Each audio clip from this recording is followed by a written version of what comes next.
ఇవాళ ప్రైవేట్ స్కూల్కు పంపించుకుంటే నెలకు 2,000 ఫీజు కట్టుకున్న తల్లిదండ్రులు వాళ్ళు పెడుతున్న ఖర్చు 24,000. ఒక మంచి ప్రైవేట్ స్కూల్కి పంపిస్తే కూడా వాళ్ళ తల్లిదండ్రులు బట్టలు పుస్తకాలు ఇంకేమైనా పెట్టవచ్చు, ఇంకొక 24,000.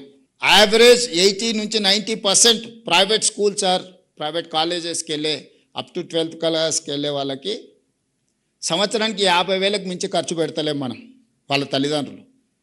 కానీ తెలంగాణ రాష్ట్ర ప్రభుత్వం ఒక విద్యార్థి మీద 1,08,000 రూపాయలు ఈరోజు మనం ఖర్చు పెడుతున్నాం.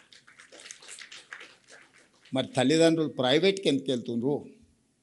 ప్రైవేట్లోనే చేర్పించాలని ఎందుకు అనుకుంటుండ్రు? 27,000 ప్రభుత్వ పాఠశాలలు ఉంటే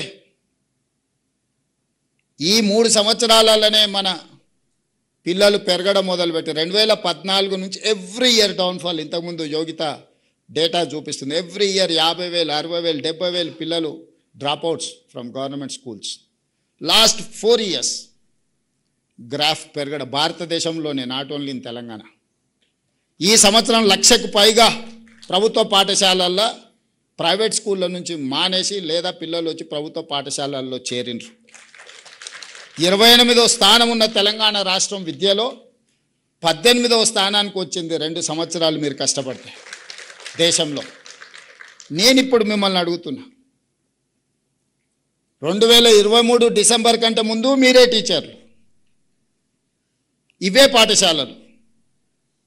పాఠశాలలు మారలే, పిల్లలు మారలే, మా టీచర్లు మారలే. అంతకంటే ముందు 14 నుంచి 23 వరకు ఎవ్రీ ఇయర్ ఎందుకు డౌన్ఫాల్ చూసింది? 24 నుంచి 26 వరకు ఎందుకు అప్ ట్రెండ్ చూస్తున్నాం మనం? పొలిటికల్ ఎగ్జిక్యూటివ్ యొక్క అటెన్షన్, మా అటెన్షన్, మా ఫోకస్ ఎక్కడ ఉంటుందో మా యంత్రాంగం ఫోకస్ కూడా అక్కడనే ఉంటుంది. As a team leader I have to focus on certain things. Then only my chief secretary, my education secretary or my IT secretary will focus on that. నాకే ప్రాధాన్యత లేనప్పుడు నా దగ్గర ఉన్న సిబ్బంది, నాతో కలిసి పనిచేసే సిబ్బంది ఎందుకు వాటి మీద దృష్టి పెడతారు?